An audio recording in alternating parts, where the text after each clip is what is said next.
Assalamualaikum warahmatullahi wabarakatuh. Perkenalkan saya Sari Jariatma. Saya dari Prodi Teknologi Rekayasa Internet kelas 3A jurusan Teknologi Informasi. Baik, di sini di modul 14 ini saya beserta rekan-rekan saya akan mempresentasikan mengenai routing konsep ataupun konsep dari routing ya. Jadi kita harus mengetahui dulu alasan mengapa kita harus mengambil modul ini. Jadi kita ketahui bersama ya, sesuatu akan selalu berhenti bekerja dengan benar, atau bahkan berhenti bekerja sama sekali. Nah, itu adalah sebuah fakta sederhana dari sebuah jaringan.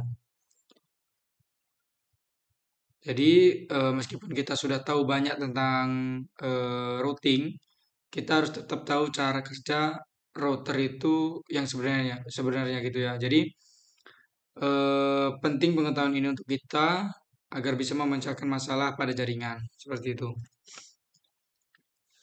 Di sini ada beberapa topik yang akan kita bahas pada modul ini ya. Jadi tujuan utama modul ini itu adalah menjelaskan bagaimana router itu menggunakan informasi dalam paket untuk membuat keputusan penerusan seperti itu. Jadi yang pertama itu ada path determination. Ini kita akan membahas mengenai bagaimana router itu menentukan jalur terbaik ya. Lalu kedua packet forwarding. Di sini kita akan bahas mengenai bagaimana si router itu meneruskan paket ke tujuan. Lalu ada basic router configuration review. Ini membahas mengenai konfigurasi pengaturan dasar pada router. Lalu IP routing table. Ini kita akan membahas mengenai struktur table pada routing. Dan yang terakhir kita akan bahas mengenai static and dynamic routing, atau kita akan membandingkan konsep perutuhan statis dan juga dinamis. Kita lanjut. Nah, di sini kita akan membahas dulu mengenai path determination. Di sini ada dua fungsi utama router ya. Ada dua fungsi utama dari router. Jadi sebelum router itu meneruskan paket kemanapun, itu router harus menentukan jalur terbaik dulu untuk si paket. Nah, lalu switch Ethernet itu digunakan untuk menghubungkan perangkat akhir dan perangkat perantara lainnya, seperti switch Ethernet lainnya ke jaringan yang sama. Nah, si router itu menghubungkan beberapa jaringan yang sama. Lalu router juga menghubungkan beberapa jaringan.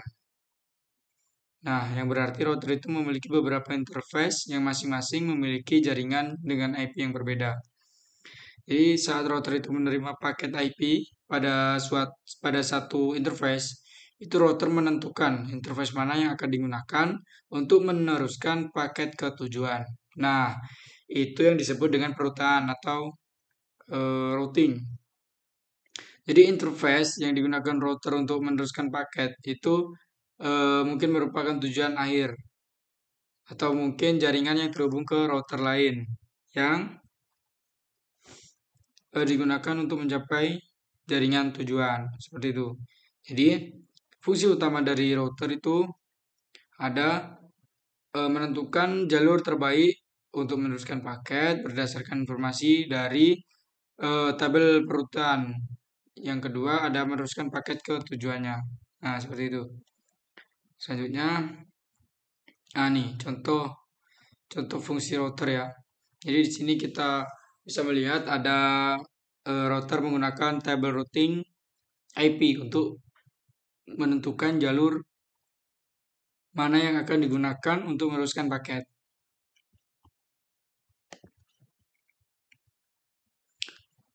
Nah, dari sini kita akan menuju sini. Nah, ini dia. Directly itu yang terhubung langsung dengan si router ini. Nah, nih. Dia bingung lagi nih, mencari perututan yang paling cepat. Nah, seperti itu. Oke, selanjutnya eh, best path equals longest math. Di sini kita akan membahas mengenai jalur terbaik sama dengan pencocokan terpanjang. Jadi maksud di sini jalur terbaik dalam tabel routing itu dikenal sebagai pencocokan terpanjang. Jadi pencocokan terpanjang itu proses yang digunakan router untuk menentukan kecocokan antara alamat IP, tujuan, paket, dan entry routing dalam tabel routing. Nah, tabel routing itu berisi entry route yang terdiri dari alamat tujuan, panjang prefix, dan juga agar ada kecocokan antara alamat IP tujuan, paket, dan rute dalam routing table. Jadi kecocokan terpanjang itu rute dalam tabel routing yang memiliki jumlah bit paling kiri yang cocok dengan alamat IP tujuan si paket ya. Selanjutnya contoh pencocokan terpanjang alamat IP. Nah, seperti ini. Jadi di dalam tabel ya, sebuah paket alamat dengan alamat IP versi 4 itu memiliki tujuan 127.16.0.10. Nah, router memiliki 3 entry rute dalam tabel peruntukan yang cocok dengan paket ini, yaitu ada 172.16.00.12/12, ada 172.16.00/18, ada juga 172.16.00/26. Nah, jadi ketiga route tersebut yang ini tuh memiliki cocokan terpanjang yang /26 ini, dan akan dipilih untuk meneruskan paket agar salah satu rute dianggap cocok. Harus ada setidaknya jumlah bit yang cocok terbanyak ya. Nah, di sini kan 26 nih. Jadi ini yang dipilih. Seperti itu. Selanjutnya kita membahas mengenai IP versi 6 address longest math example. Nah, dalam sebuah paket IP versi 6 itu memiliki alamat IP versi 6 tujuan 2001 DB8 C000 titik 2.2.99. Nah, contoh ini itu menunjukkan 3 entry route, tetapi hanya 2 di antaranya yang merupakan kecocokan yang valid. Nah, dengan salah satunya merupakan kecocokan terpanjang. 2 entry rute pertama itu memiliki panjang prefix yang memiliki jumlah bit pencocokan yang diperlukan sebagaimana ditunjukkan oleh panjang prefix. Seperti itu. Jadi untuk paket IP versi 6 itu tujuan ya dengan alamat 2001 DB8 C00099 itu pertimbangan 3 entry route. Ada 201 DB8 C000 140, ada 148, ada 5555/64.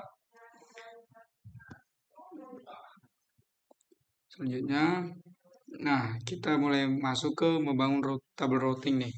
Jadi tabel routing sendiri itu terdiri dari prefix dan panjang prefixnya. Namun bagaimana router itu mempelajari jaringan ya. Jadi kita bisa lihat di sini ada sebuah topologi.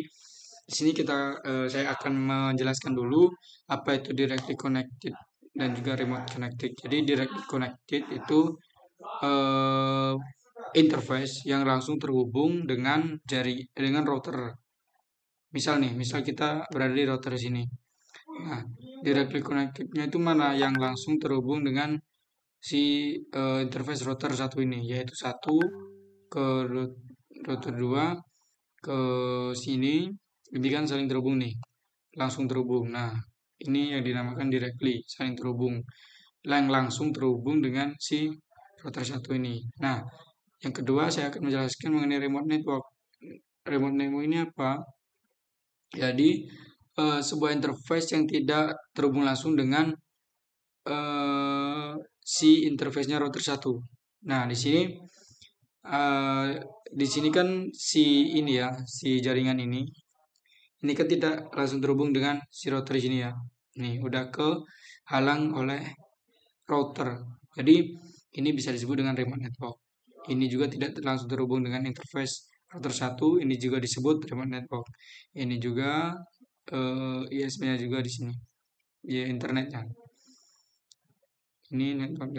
Oke.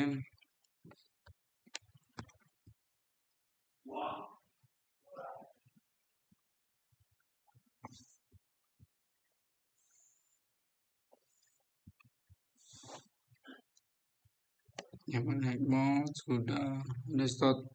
Jadi mode-modenya ada static routing dan juga dynamic routing. Kalau ada default route ini dia menentukan jalur router hop berikutnya yang akan digunakan saat tabel routing itu tidak berisi rute tertentu yang sesuai dengan alamat IP tujuan. Nah, misalnya dengan mengisikan seperti ini, 0.0.0.0/0 seperti itu. Lalu dengan jika IP 4.2.2/0 seperti ini. Selanjutnya quiz. Jadi tabel apa yang digunakan router untuk menentukan cara penerusan paket IP. Jadi routing table ya. Lalu tindakan apa yang akan dilakukan router pada paket dengan alamat IP tujuan yang ada di jarak jauh, jaringan jarak jauh, yaitu it will forward the packet next hop router. Kita akan meneruskan paket ke router hop berikutnya. Lalu ada pertanyaan ketiga, rute manakah yang ditemukan dalam tabel route directly? Ya ada, static positif ada, dynamic routing protocol routes ada, default route juga ada. Lalu kita akan membahas terakhir apa yang digunakan untuk meneruskan jumlah minimum bit paling kiri yang harus cocok antara awalan dalam entry route dan alamat IP tujuan, yaitu prefix in the routing table entry atau panjang awalan dari dalam entry table routing. Oke, selanjutnya di 14.2 ya, mengenai paket forwarding, penerusan paket ya. Jadi proses keputusan penerusan paket.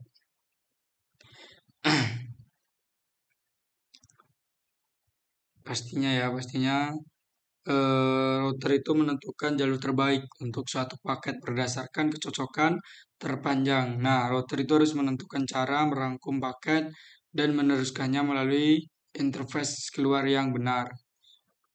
Nah, di sini kita bisa mengetahui nih bagaimana sebuah router itu dari awal menentukan jalur terbaik lalu meneruskan paketnya.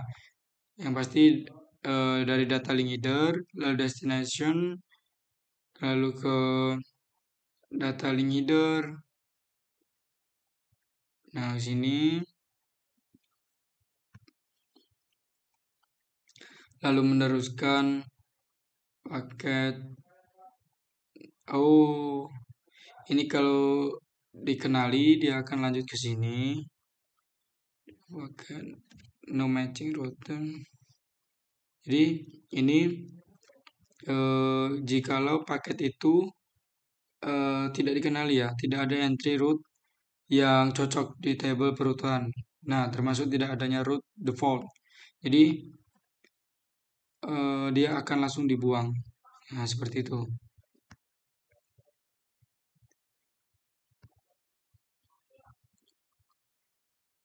Jadi data link frame itu dengan paket IP terenkapsulasi tiba pada interface masuk. Lalu router memeriksa alamat IP tujuan dalam header paket dan memeriksa tabel perututan IP-nya. Lalu si router itu menemukan awalan yang paling panjang dan cocok pada tabel routing. Lalu router itu membungkus paket dalam frame, link, data, dan meneruskannya melalui interface address. Tujuannya bisa berupa perangkat yang terhubung ke jaringan atau router next hop. Akan tetapi jika tidak ada entry route yang cocok, paket akan dibuang. Nah, seperti ini ya.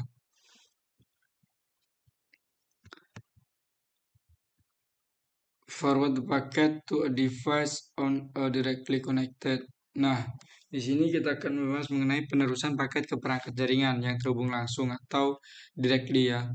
Jadi jika entry route itu menunjukkan bahwa interface keluar adalah jaringan yang terhubung langsung, berarti alamat IP tujuan itu milik si perangkat pada jaringan yang terhubung langsung. Seperti itu. Jadi proses bervariasi berdasarkan apakah alamat tersebut merupakan IP versi 4 ataupun IP versi 6. IP versi 4 itu router memeriksa tabel ARP untuk alamat IP versi 4, tujuan dan alamat MAC Ethernet terkait. Jika tidak ada yang cocok, router akan mengirimkan permintaan ARP, perangkat tujuan akan mengembalikan balasan ARP dengan alamat MAC-nya. Nah, router sekarang dapat meneruskan paket IP versi 4 dalam bingkai Ethernet dengan alamat IP MAC tujuan yang tepat. Lalu jika paket itu IP versi 6, router memeriksa cache tetangganya untuk alamat IP versi 6, tujuan dan alamat MAC Ethernet terkait. Nah, jika tidak ada yang cocok, router akan mengirimkan pesan ICMP versi 6, NICBOR Solution atau NS. Lalu perangkat tujuan akan mengembalikan pesan ICMP versi 6, NICBOR Adjustment atau NA. Lalu ada forward the packet to the next hop router. Jadi di sini kita akan membahas mengenai meneruskan paket ke router hop berikutnya. Jadi jika entry router itu menunjukkan bahwa IP tujuan berada di jaringan jarak jauh, nah ini berarti alamat IP tujuan paket tersebut milik perangkat di jaringan yang tidak terhubung langsung. Lalu paket tersebut harus diteruskan ke router lain, khususnya router hop berikutnya.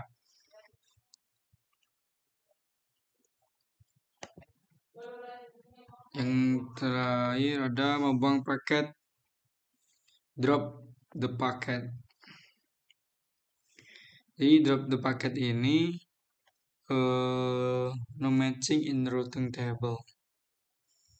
Membahas mengenai membuang paket karena tidak ada kecocokan di tabel routing ya. Jadi jika tidak ada kecocokan antara alamat IP, tujuan dan awal dalam tabel perutan, dan jika tidak ada rute default, paket akan dibuang. Selanjutnya mengenai end-to-end paket forwarding, penerusan paket ujung ke ujung. Jadi tanggung jawab utama fungsi penerusan paket itu untuk mengenkapsulasi paket dalam jenis frame, link, data yang sesuai dengan untuk interface keluar.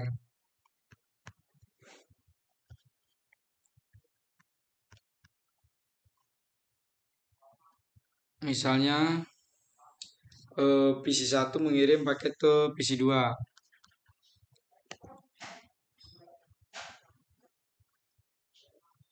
PC1 mengirim ke PC2.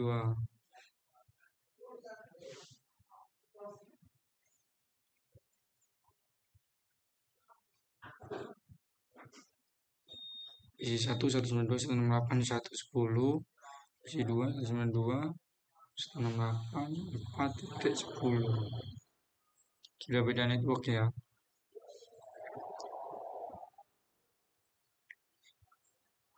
Dia ke router 1.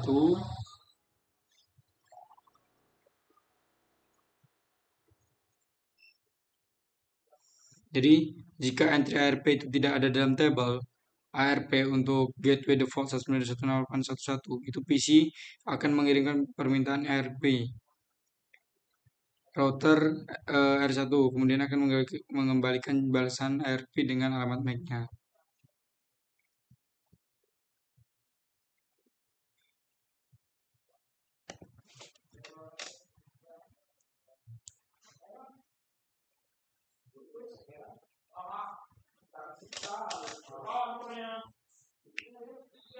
Lalu selanjutnya R1 forward the packet R2.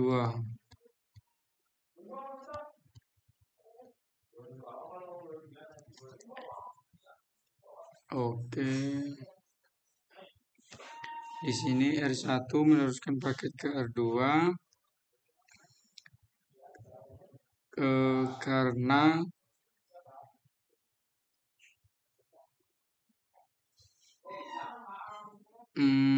interface itu keluar berada pada jaringan Ethernet. Jadi si R1 itu harus menyelesaikan alamat IP versi 4 hop berikutnya dengan alamat MAC tujuan menggunakan tabel ARP-nya.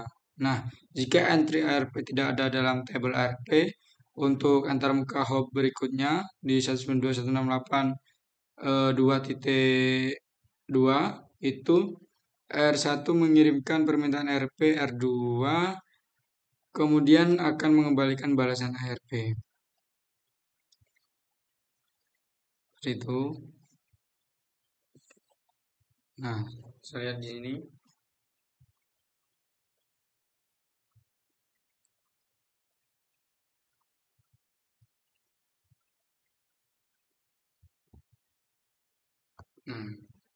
Lalu R2 meneruskan paket ke R3. Jadi R2 itu sekarang meneruskan paket ke R3 ya. Karena si interface keluar bukan jaringan Ethernet. R2 tidak harus menyelesaikan alamat IP versi 6, versi 4 hop berikutnya dengan alamat koneksi serial point to point. Jadi si router itu mengekapsulasi paket IP versi 4 ke dalam format frame link data yang tepat yang digunakan oleh interface keluar. Karena tidak ada alamat MAC pada interface serial, R2 menetapkan alamat tujuan tautan data yang setara dengan siaran. Selanjutnya R3 meneruskan paket ke PC2.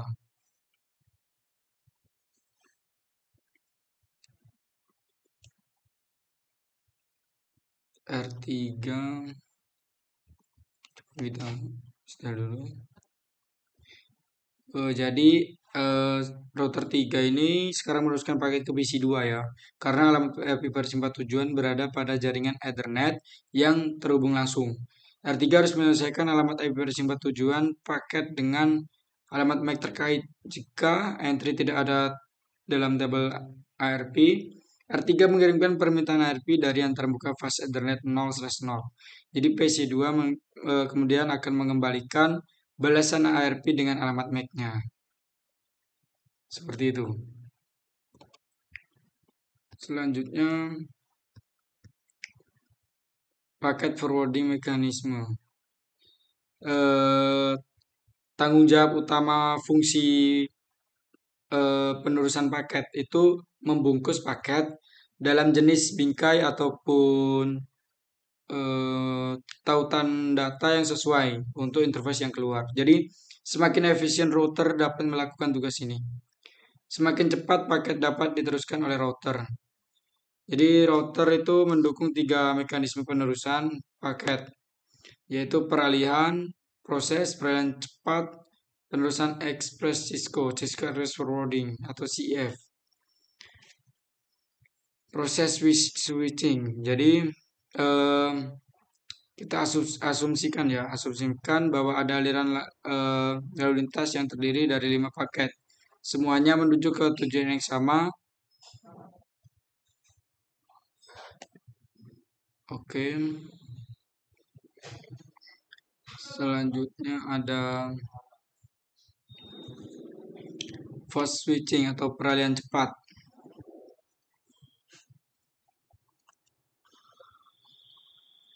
Peralihan cepat. Jadi fast switching itu mekanisme penerusan paket lama lainnya yang merupakan penerus dari proses switching. Jadi fast switching itu menggunakan cara fast switching untuk menyimpan informasi next hop.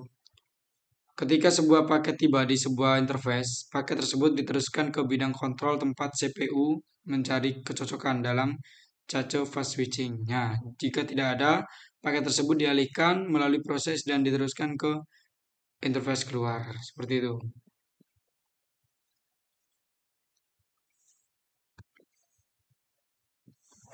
Selanjutnya CEF. CEF di sini kita akan membahas mengenai Cisco Express Forwarding. Cisco Express Forwarding ini dia adalah mekanisme penerusan paket Cisco terbaru dan bawaan. Seperti halnya pengalihan cepat, CF ini membangun berbasis informasi penerusan ataupun FIB ya. Forwarding information base dan juga table agency. Akan tetapi entry table ini tidak dipicu oleh paket seperti pengalihan cepat, tetapi dipicu oleh perubahan seperti ketika ada perubahan dalam topologi jaringan. Nah, oleh karena itu ketika jaringan telah terkonvergensi, tabel FIB dan juga adjacency ini berisi semua informasi yang harus dipertimbangkan router saat meneruskan paket. Seperti itu.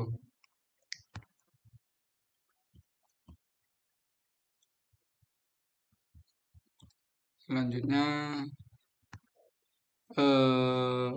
question, jika router perlu mengirimkan permintaan ARP untuk alamat IP versi 4 tujuan, berarti paket akan diteruskan to device with destination IP versi 4, address to the packet, ke perangkat dengan alamat IP versi 4, karena di sini IP versi 4 ya. Lalu, jika router perlu mengirimkan perintah ARP untuk alamat IP versi 4 di salah satu anti-routernya, berarti paket akan diteruskan ke router hop berikutnya. Lalu yang ketiga ada metode penerusan paket mana yang digunakan secara default pada router Cisco. Ini yang terbaru tadi ya, Cisco Express Forwarding. Oke, sekian dari saya. Akan dilanjutkan oleh rekan-rekan saya. Wassalamualaikum warahmatullahi wabarakatuh.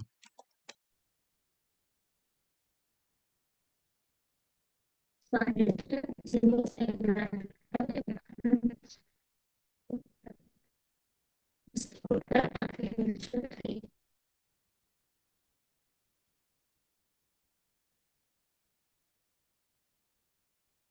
Informasi ini ada topologi.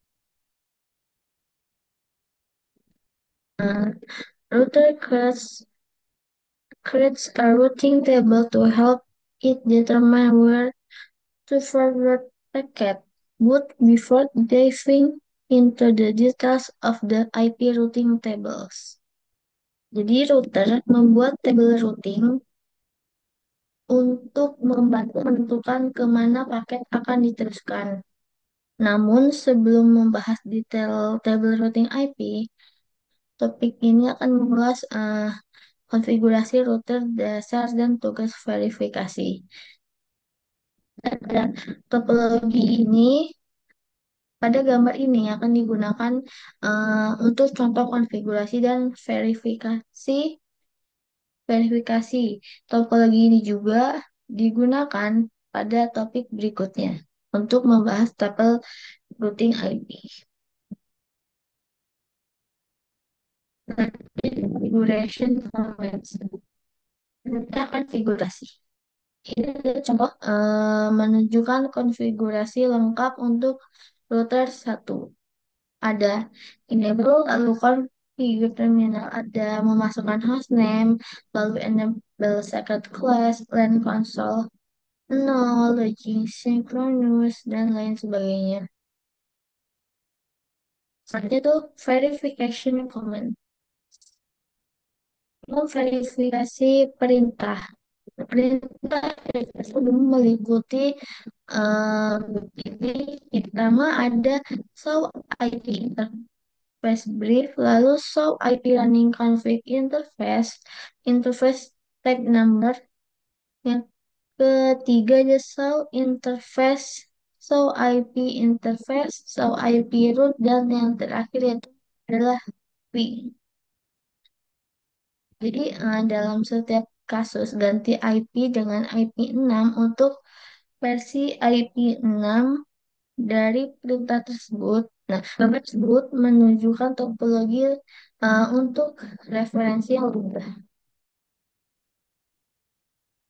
Di sini ada show interface div, yaitu ringkasan interface IP untuk untuk eh, memperlihatkan tampilan ringkasan IP interface. Lalu ada yang tadi itu show IP6 interface brief untuk menampilkan ringkasan interface IP6. Yang ketiga ada show running config interface. Eh, ini untuk menampilkan interface konfigurasi yang sedang berjalan. Yang keempat itu show interface. Ini adalah menampilkan interface. Lalu selanjutnya itu adalah show IP, show IP interface, itu menampilkan interface IP. Ada show IP6 interface. Di sini ketika router 1 memasukkan perintah interface gigabit 0/0/0/0, em, maka mengeluarkan hasil, yaitu statusnya is line protocol is up. Lalu ada eh, link local address, nom virtualnya, dan perangkat lainnya. Selanjutnya yaitu adalah show IP root.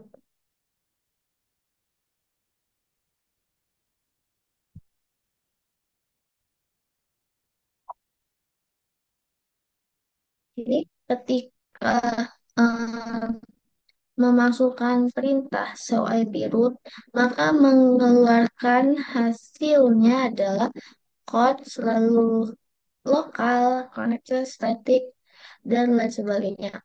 Selanjutnya ini ada show IP6 root. Ketika kita memasukkan perintah ini pada bersatu, lalu akan menghasilkan keluaran, yaitu ada uh, IPv6 routing table default 5 entries, lalu codes connected local static, shared static root, dan terakhir adalah ping. The following ping output assumes the serial 0/1/0 interface on router 2 is configured active. Nah, di sini router 1 mengeping 10.0.2. Nah, pingnya berhasil. Di sini keterangan sukses rate is 100%, 5/5 run trade benchmark. Di sini berhasil dan mengeping juga, dan hasilnya pun sama-sama berhasil.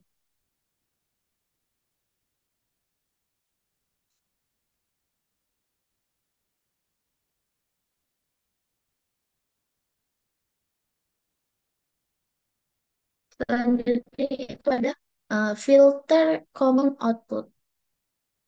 Output perintah filter. Nah, fitur ini bermanfaat karena yang meningkatkan pengalaman pengguna dalam interface baris perintah CLI adalah memfilter keluaran show. Perintah pemfilteran dapat digunakan untuk menampilkan bagian keluaran tertentu. Parameter jaringan dan konfigurasi setelah pip meliputi yang pertama the section. Ini menampilkan seluruh bagian yang dimulai dengan ekspresi penyaringan. Lalu ada include. Ini mencakup semua baris keluaran yang cocok dengan ekspresi penyaringan. Lalu ada exclude. Ini mengecualikan semua baris keluaran yang cocok dengan ekspresi penyaringan. Begin yaitu untuk menampilkan semua baris keluaran dari titik tertentu dimulai dengan baris yang cocok dengan ekspresi penyaringan.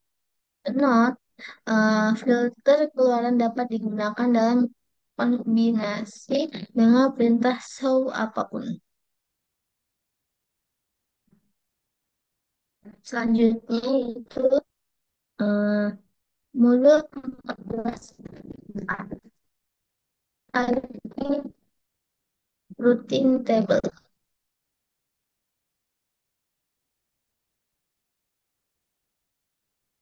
pertama ada root source. How does a router know where it can send packet? It creates a routing table that is best. Jadi bagaimana router mengetahui kemana ia dapat mengirim paket? Nah, router membuat tabel routing berdasarkan jaringan tempat ia berada. Tabel routing ini berisi data route ke jaringan yang diketahui. Awalan yang panjangan awalan. Nah, sumber informasi ini berasal dari eh, Directly Connect Networks, Static Routes, Dynamic Routing Protocols. Ada jaringan yang terhubung langsung, lalu ada route statis, nah yang terakhir yang ketiga itu protokol pertemuan dinamis. Nah, pada gambar ini, router satu dan router 2 menggunakan protokol routing dinamis OSPF untuk berbagi informasi routing. Selain itu, router 2 dikonfigurasi dengan route statis ke default ke ISP.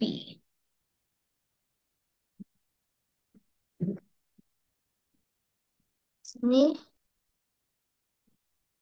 router satu routing table. So IP dan mengeluarkan hasil keluaran dengan keterangan berikut. Dalam tabel pada bentuk satu dan kedua, perhatikan bahwa sumber setiap root diidentifikasi oleh sebuah kode-kode tersebut mengidentifikasi bagaimana root tersebut dipelajari. Misalnya kode umum meliputi eh, yang pertama ada L. Ini mengidentifikasi alamat yang ditetapkan ke interface router. Hal ini memungkinkan router untuk menentukan secara efisien kapan menerima paket untuk interface tersebut. Lalu yang selanjutnya adalah C. Ini mengidentifikasi jaringan yang terhubung langsung. Lalu S untuk mengidentifikasi route statis yang dibuat untuk mencapai jaringan tertentu. Lalu ada mengidentifikasi jaringan yang dipelajari secara dinamis dan router lain menggunakan protokol routing OSPF. Root ini adalah kandidat untuk root default.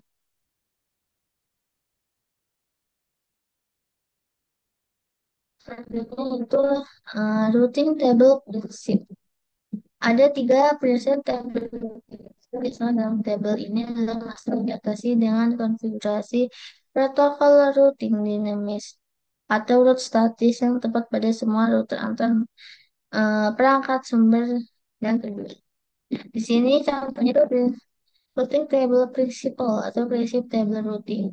Setiap router eh, membuat keputusannya sendiri berdasarkan informasi yang dimilikinya dalam tabel rootnya sendiri.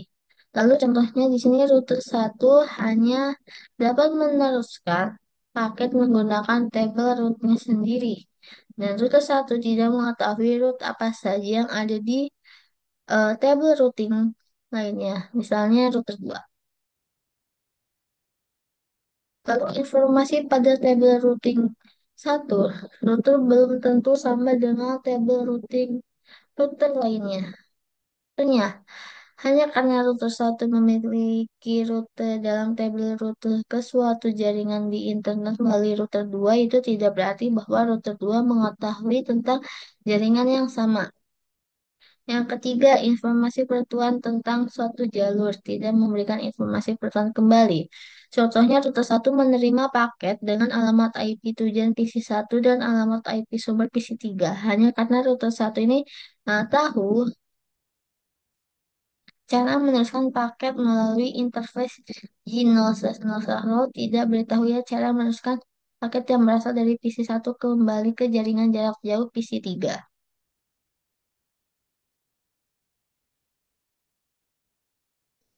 Untuk routing table entries. Sebagai administrator, penting untuk mengetahui cara menginvestasikan konten table routing IP4 dan IP6. Eh, gambar tersebut menampilkan entry eh, tabel routing IP4 dan IP6 pada rute satu ke rute jaringan jarak jauh. Selanjutnya, Directory Connect Network. Jadi terhubung langsung.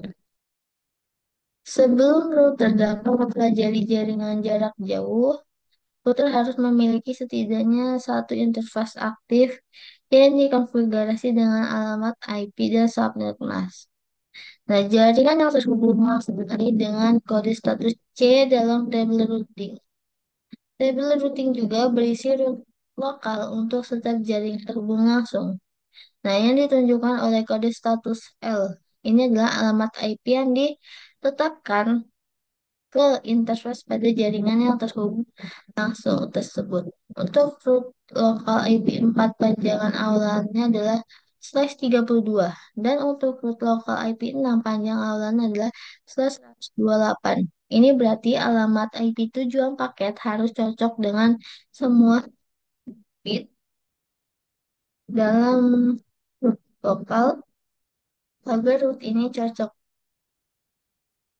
Jadi jaringan yang terhubung langsung ke lokal ditunjukkan dalam laporan berikut. Static routers itu statis. Nah, setelah interface yang terhubung langsung dikonfigurasi dan ditambahkan ke tabel perutuan, perutuan statis atau dinamis dapat diterapkan untuk mengakses jarak jauh. Nah, perutuan statis memiliki tiga keutamaan, yaitu memberikan kemudahan pemeliharaan routing dalam jaringan yang lebih kecil yang tidak diperkirakan. Lalu ia menggunakan satu root default untuk mewakili jalur jaringan manapun yang tidak memiliki kecocokan yang lebih spesifik. Dan ia merutekan ke dan dari jaringan rintisan. Jadi jaringan rintisan dan jaringan yang diakses oleh satu rute dan router hanya memiliki satu niche board. Jadi tangga. Jadi gambar ini menunjukkan contoh jaringan stop. Perhatikan bahwa jaringan apapun yang terhubung ke rute satu hanya akan memiliki satu cara untuk mencapai tujuan lain, baik ke jaringan yang terhubung ke R2 maupun ke tujuan di luar R2. Ini berarti bahwa jaringan ini adalah jaringan stop dan S1 ini adalah router stop.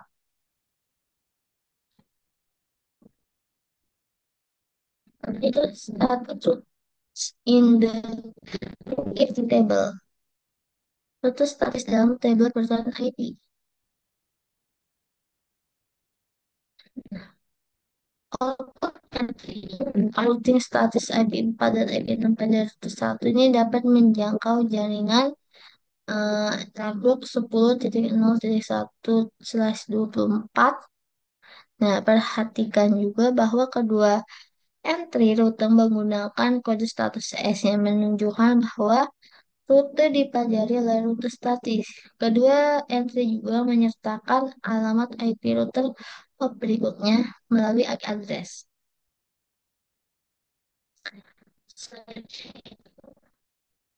Ini routing protocols. Protokol routing dinamis digunakan oleh router untuk secara otomatis berbagi informasi tentang jangkauan dan status jaringan jarak jauh. Protokol routing dinamis melakukan beberapa aktivitas termasuk penemuan jaringan dan pemeliharaan tabel routing.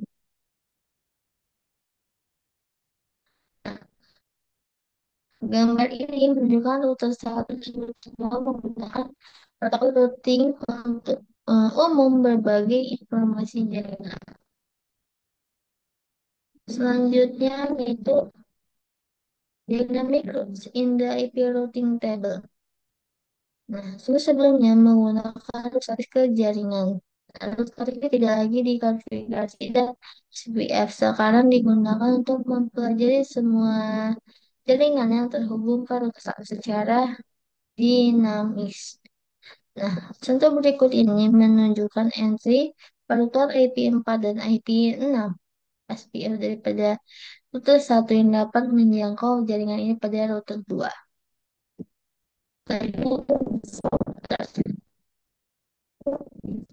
Jadi root default ini mirip dengan gateway default pada host. Root default menentukan router hop berikutnya yang akan digunakan saat tabel routing tidak berisi root tertentu yang sesuai dengan alamat IP tujuan. Nah, pada gambar ini, router satu dan router 2 menggunakan OSPF untuk berbagi informasi pertuan tentang jaringan mereka sendiri. Nah, router 2 memiliki default status ke router ISP. Router 2 akan meneruskan paket apapun dengan alamat IP tujuan yang tidak secara khusus cocok dengan salah satu jaringan dalam tabel pertuannya ke router ISP. Ini akan mencakup semua paket yang ditujukan untuk internet. Structure of an IP path routing table. Struktur table routing IP4. IP4 ini distandarkan pada awal tahun 1980 menggunakan arsitektur pengamatan berkelas yang sekarang sudah tidak digunakan lagi. Nah, tabel pertuan IP4 disusun menggunakan struktur berkelas yang sama pada keluaran Soul IP root. Perhatikan bahwa beberapa entry root keluaran eh, Soul IP root diberi rata kiri sementara lain diberi identasi. Hal ini berdasarkan pada bagaimana proses perubahan mencari tabel pertuan IP4 untuk kecocokan terpanjang.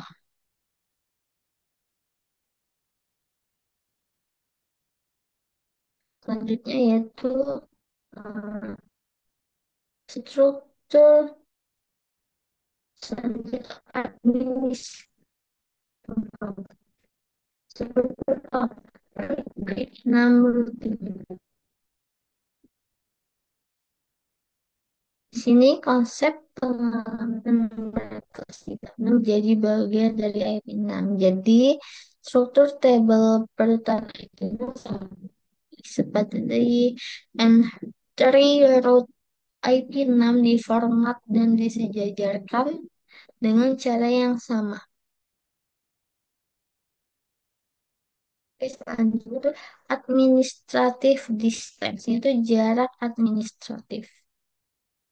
Entry root untuk alamat jaringan tertentu hanya dapat muncul satu kali dalam tabel perutuan. Namun ada kemungkinan tabel perutuan mempelajari alamat jaringan yang sama lebih dari satu sumber perutuan. Kecuali keadaan yang sangat spesifik, hanya satu protokol routing dinamis yang harus diimplementasikan pada router. Namun, SPF dan AQRP dapat berevolusi pada router. Berdasarkan metrik protokol router tersebut, harus menimbulkan beberapa pertanyaan seperti bagaimana router mengetahui sumber mana yang harus digunakan, lalu route mana yang harus dipasang di tabel routing, route yang dipelajari dari OSPF, atau route yang dipelajari dari EAGRP. Nah, risiko iOS menggunakan apa yang dikenal sebagai administratif ID untuk menentukan route yang akan diinstal ke dalam tabel perutuhan. Dan ID ini mewakili kepercayaan route tersebut. Nah, eh, ID ini belum tentu mewakili protokol perutuhan dinamis mana yang terbaik. Contoh yang lebih umum adalah router yang mempelajari alamat jaringan yang sama dari router statis dan protokol routing.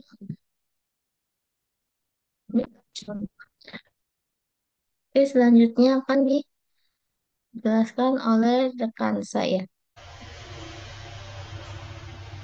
Baiklah, sekarang saya Muhammad Sarlisan dengan NPM 2375 8018 ingin menjelaskan materi dari 5.14.5.1 tentang static or dynamic.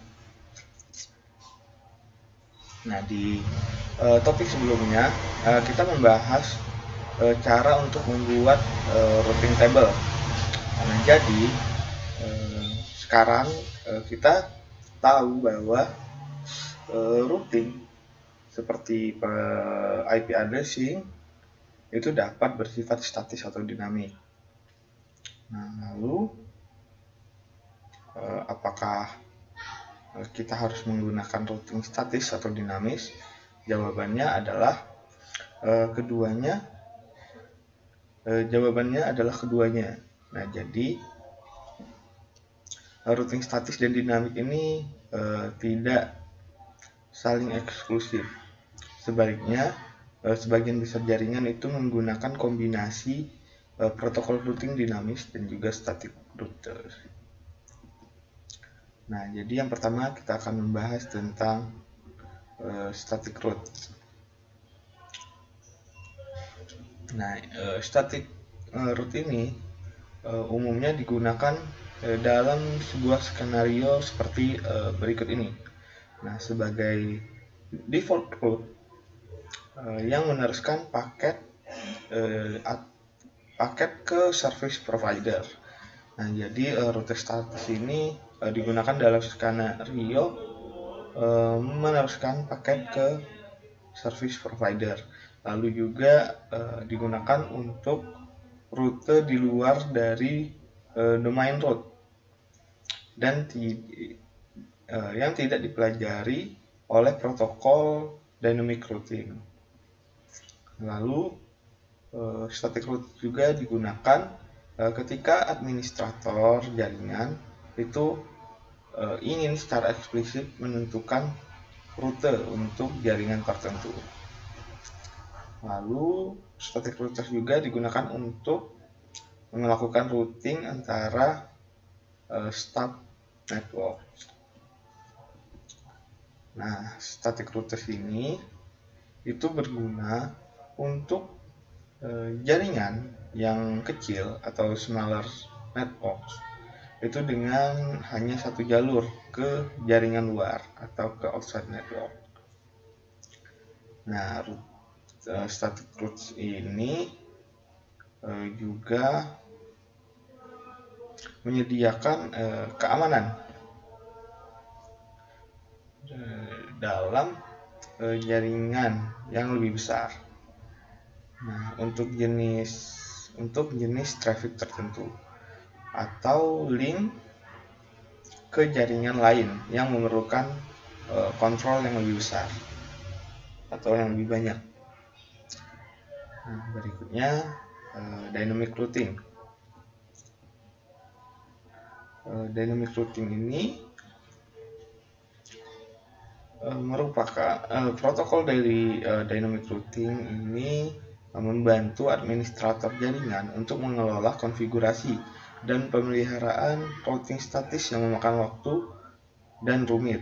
Nah, protokol routing dinamis ini diimplementasikan dalam semua jenis networks yang terdiri dari lebih dari beberapa route. Lebih dari beberapa router. Nah, protokol routing dinamis ini dapat diskalakan dan secara otomatis menentukan rute yang lebih baik jika terjadi perubahan topologi. Nah, protokol dynamic routing ini itu digunakan yang pertama dalam jaringan yang terdiri dari beberapa router. Nah, jadi topologi dari protokol dynamic routing ini digunakan ketika sebuah jaringan itu memiliki lebih dari satu router. Jadi dia terdiri dari beberapa router sehingga penggunaan dynamic routing ini akan mempermudah dalam penentuan perutaan. Lalu Dynamic Routing Protocol juga digunakan ketika adanya perubahan topologi jaringan yang mengharuskan jaringan ini secara otomatis menentukan jalur lain. Nah, protokol Dynamic Routing ini juga digunakan untuk skalabilitas. Nah, seiring pertumbuhannya jaringan atau perkembangan jaringan, protokol Dynamic Routing ini secara otomatis mempelajari network yang baru.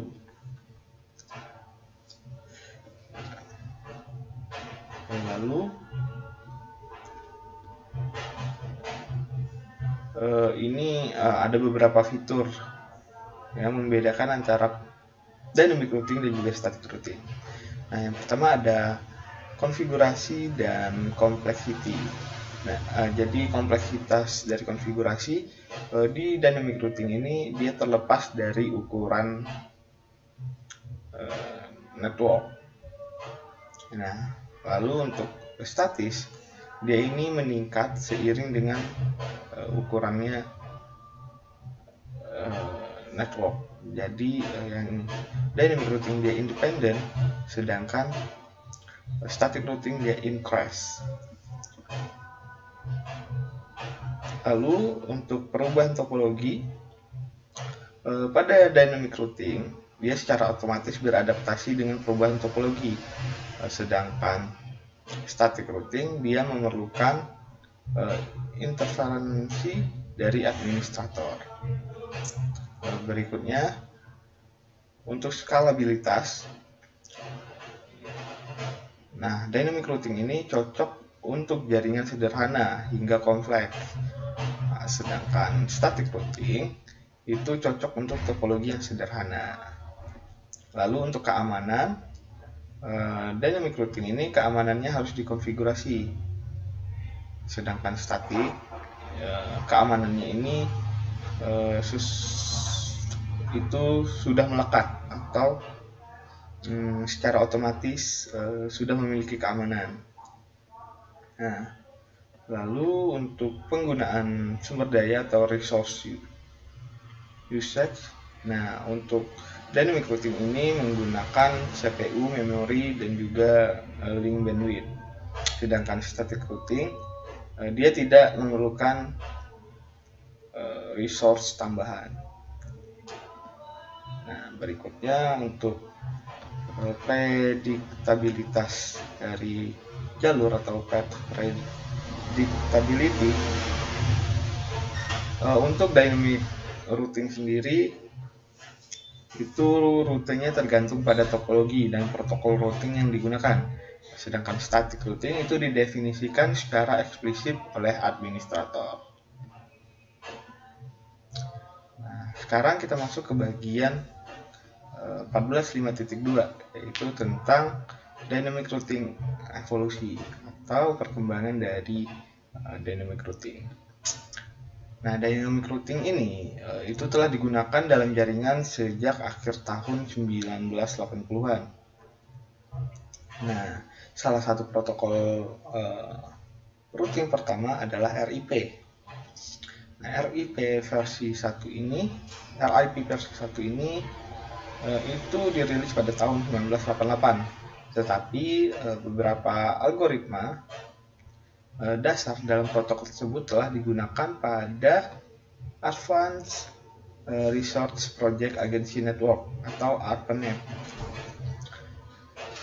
Itu sejak tahun 1969. Nah, seiring dengan perkembangannya jaringan dan menjadi lebih kompleks, protokol routing baru pun bermunculan. Nah, protokol RIP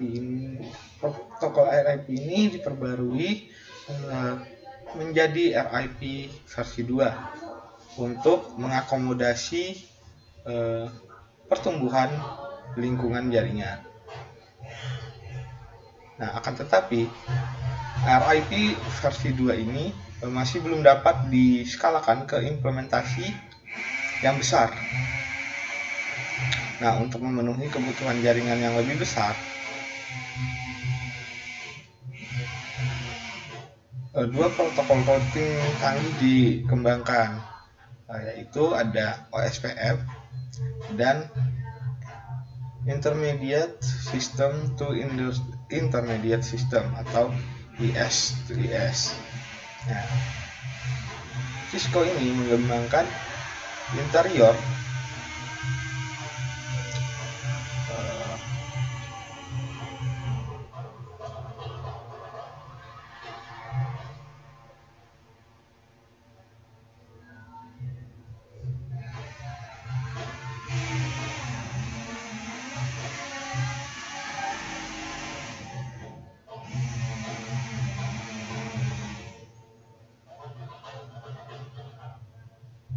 Cisco itu mengembangkan interior Gateway Routing Protocol atau IGRP yang kemudian digantikan oleh Enhanced IGRP atau EIGRP yang juga dapat diskalakan lebih baik dalam implementasi jaringan yang lebih luas.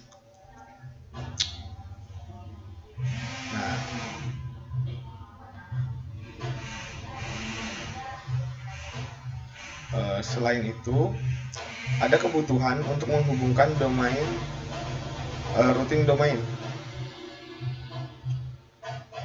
yang berbeda dari berbagai organisasi dan menyediakan perutean di antara organisasi-organisasi tersebut.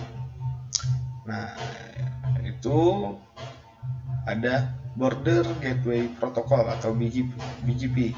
Nah, itu penerus dari Exterior Gateway Protocol atau EGP. Nah, ini digunakan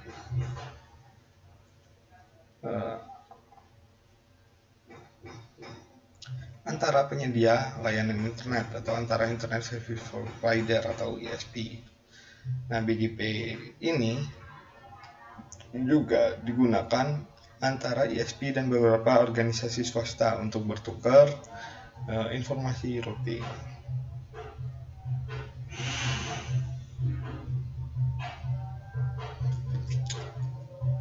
Nah, di sini ada gambar, dapat kita lihat bahwa IGP ini terbentuk pada tahun 1982, kemudian berkembang lagi menjadi IGRP pada tahun 1985. Nah, di tahun 1988 muncullah sebuah protokol baru yaitu RIP versi 1. Hingga tahun 1990 itu muncullah IS-IS. Kemudian OSPF versi 2 muncul pada tahun 1991, lalu dikembangkan lagi menjadi EIGRP pada 1992. Kemudian pada tahun 1994 RIP versi 1 ini diupdate menjadi RIP versi 2. Kemudian muncul BGP pada tahun 1995. Lalu RIP versi 2 diupdate lagi pada 1997 menjadi RIP NG.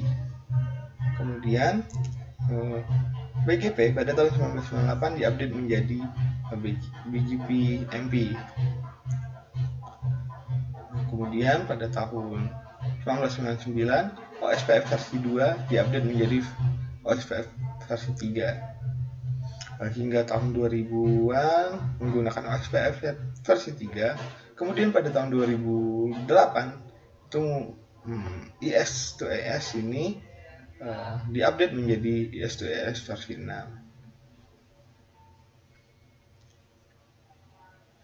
Nah, untuk mendukung komunikasi dari versi 6,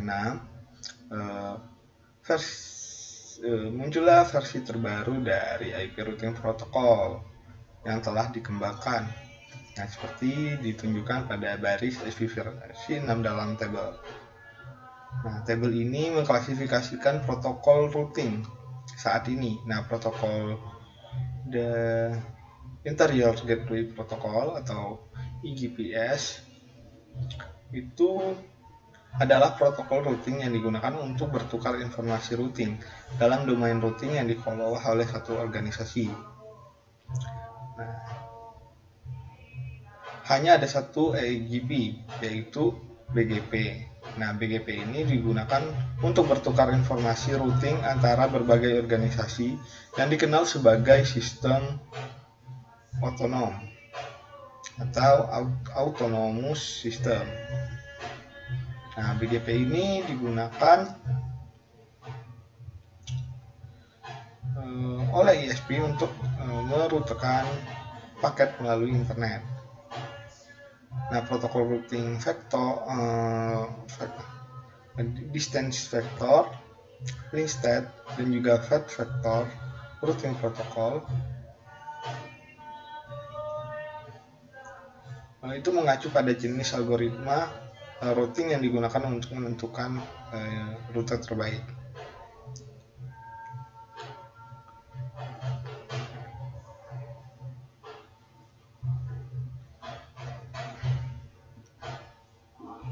Berikutnya pada 14.5.3 tentang konsep protokol dynamic routing.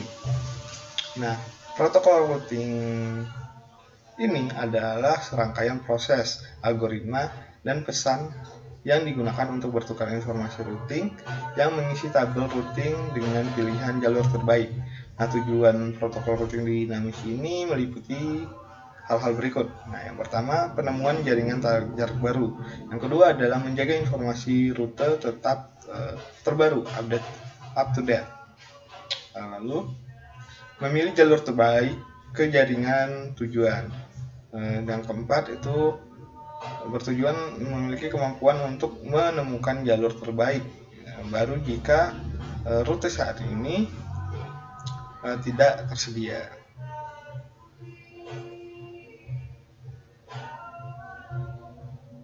Nah, komponen utama protokol routing dinamis ini meliputi data struktur. Nah, yaitu protokol routing ini biasanya menggunakan table atau basis data untuk operasinya. Informasi ini disimpan ke dalam RAM. Lalu ada juga routing protocol message. Nah, routing protokol ini menggunakan berbagai jenis pesan untuk menemukan network routers. Nah, dia bertukar informasi perutaan atau routing informasi, dan tugas lainnya itu untuk mempelajari dan maintenance informasi yang akurat tentang jaringan. Nah, berikutnya ada algoritma. Nah, algoritma ini adalah daftar langkah terbatas yang digunakan untuk menyelesaikan suatu tugas.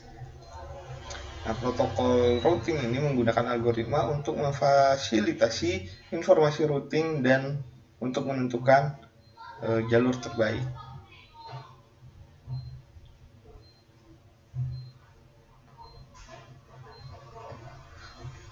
Nah, routing protokol juga memungkinkan router untuk berbagi informasi tentang jaringan jarak jauh secara dinamis dan secara otomatis menawarkan informasi ke tabel routing mereka sendiri. Nah, protokol routing ini menentukan jalur atau rute terbaik ke setiap jaringan. Nah, rute tersebut kemudian ditawarkan ke tabel routing. Nah, rute akan dipasang di tabel routing atau routing table. Jika tidak ada source routing lain dengan ada yang lebih rendah. Nah, manfaat utama protokol routing dinamis ini adalah router bertukar informasi routing saat terjadi perubahan topologi. Nah, perubahan ini memungkinkan rute untuk secara otomatis mempelajari jaringan baru untuk menemukan jalur alternatif saat terjadi kegagalan tautan ke jaringan saat ini.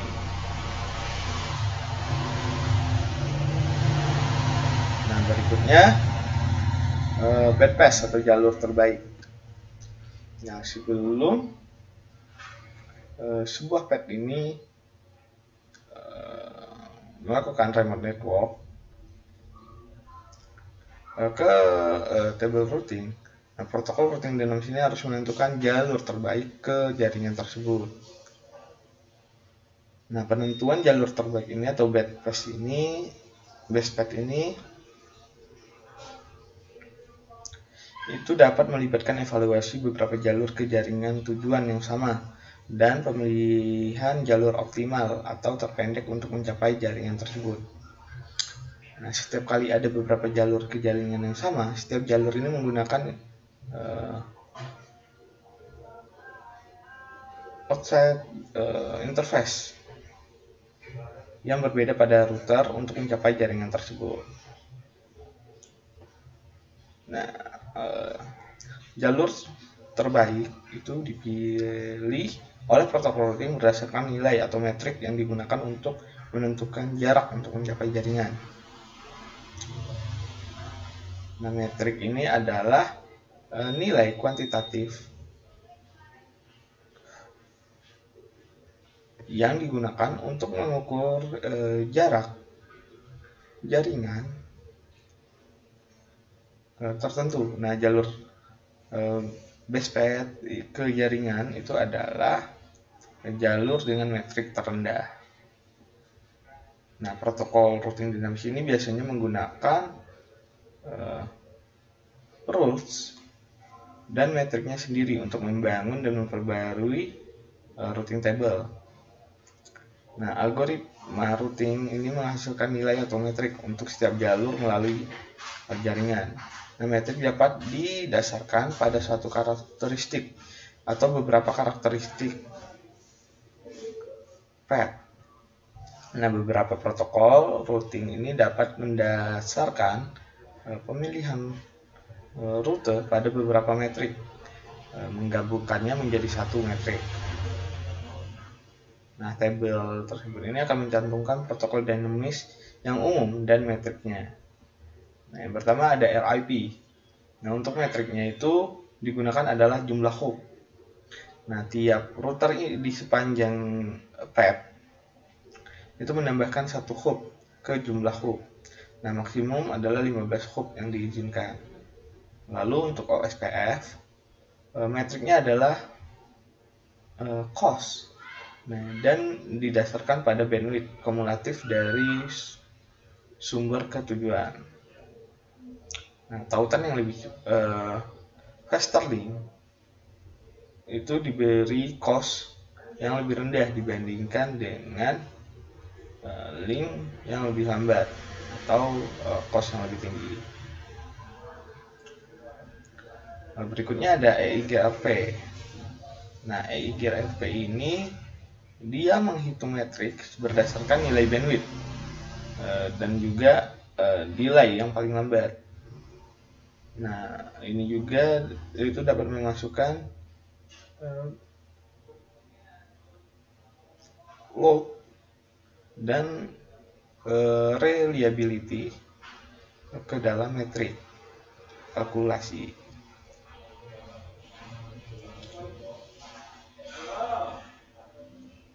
Nah, berikutnya ada load balancing. Nah, apa yang terjadi ketika table routing ini memiliki dua atau lebih jalur metrik identik ke jaringan tujuan yang sama? Nah, bila router memiliki dua atau lebih jalur tujuan dengan metrik yang sama, maka router ini akan meneruskan paket menggunakan kedua jalur secara merata. Nah, ini disebut juga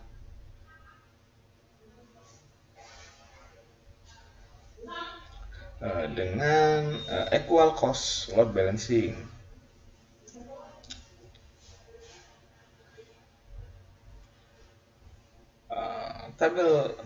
Routing table ini berisi jaringan single destination network, tetapi memiliki beberapa exit interface. Nah, untuk satu untuk setiap equal cost path.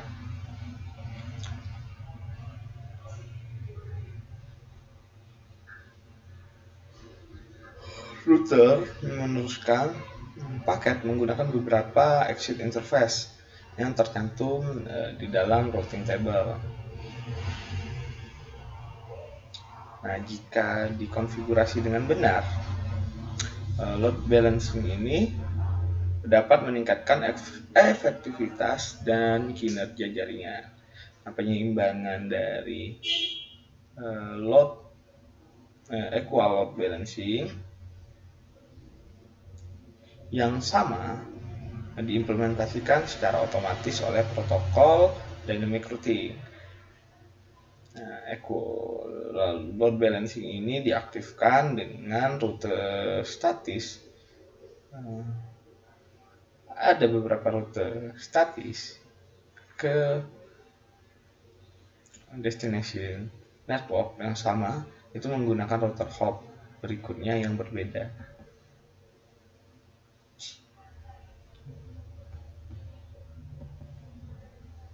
Nah, berikutnya 456 ini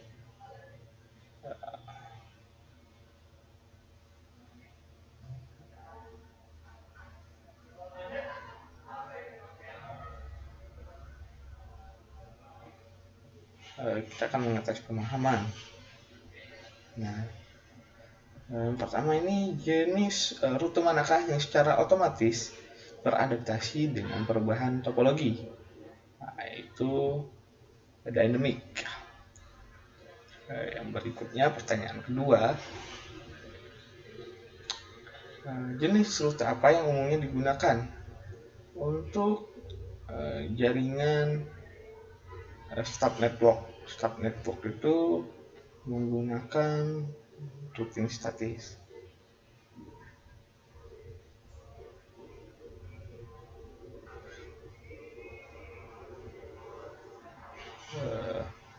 Untuk pertanyaan ketiga, metrik apa yang digunakan OSPF untuk menentukan jalur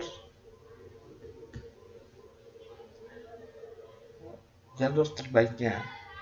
Nah, untuk OSPF itu dia menggunakan cost sebagai metriknya. Lalu untuk pertanyaan keempat,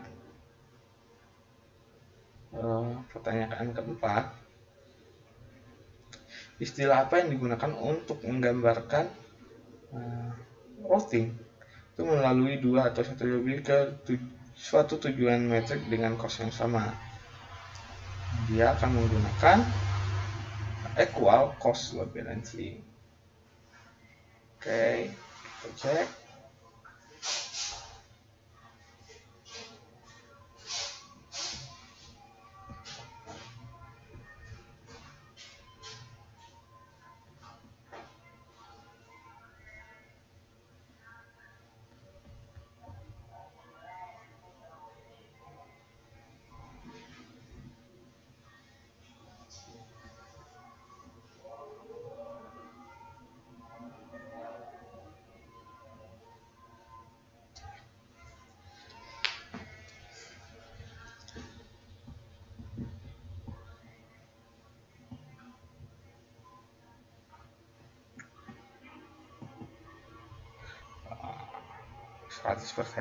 Oke, berikutnya kita akan membahas tentang materi 14.6.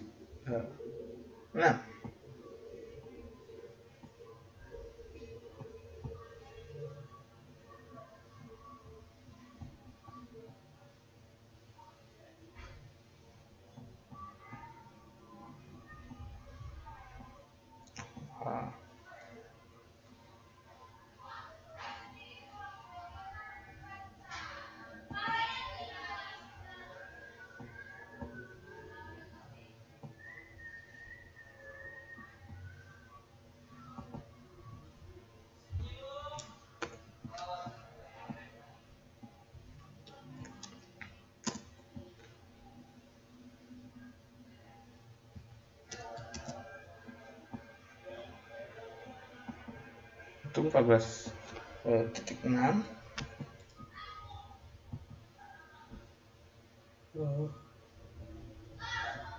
which feature on Cisco router promise the forwarding of traffic for which tree is no specific route. Jawabannya adalah gateway of last resort. Berikutnya untuk pertanyaan kedua, which three advantages are provided by static routing? Ini lalu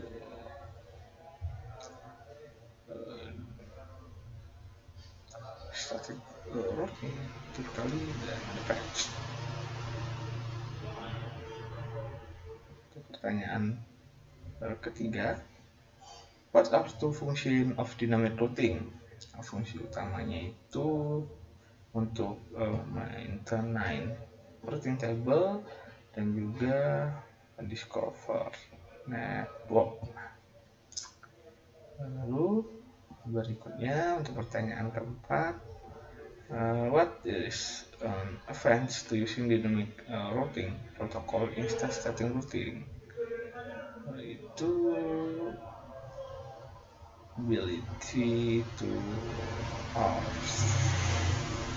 default.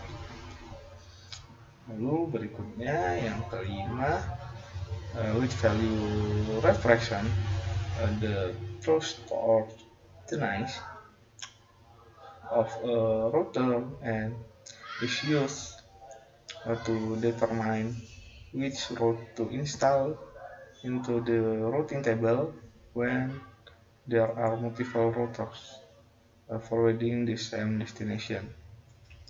Itu memerlukan destinasi dari administratif.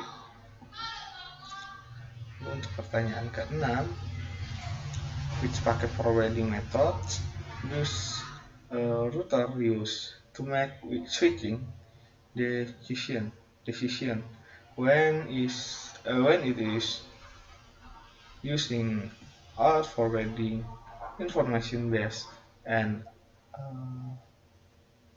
an adjacency table? Jawabannya Cisco Express. Lalu ini company-nya default. Untuk ke-8, dua fungsi dari router, itu router menghubungkan beberapa IP network dan juga mendetermine space path untuk mengirim paket. Berikutnya pertanyaan ke-9,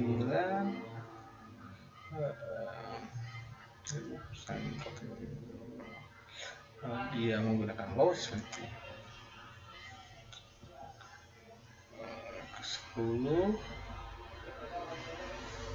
kode otomatis create table router interface configure with the address she 11,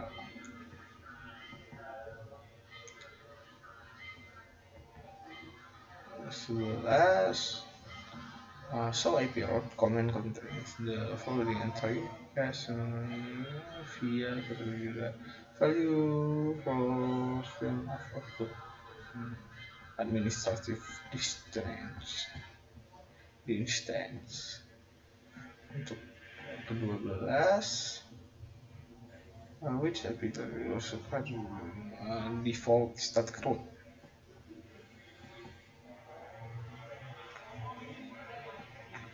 Ke-13,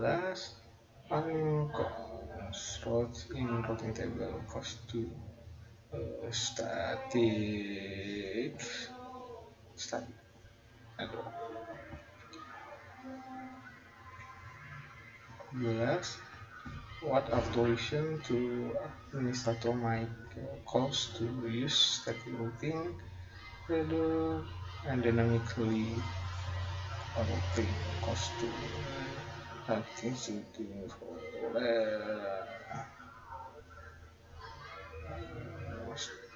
is more secure bandwidth.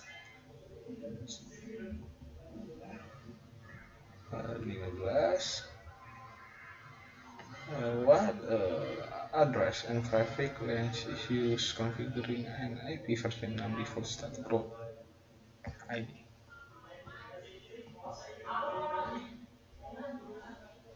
Oke. Baiklah, sekian presentasi dari saya tentang materi 14 modul 14 selanjutnya. Terima kasih. Wassalamualaikum warahmatullahi wabarakatuh.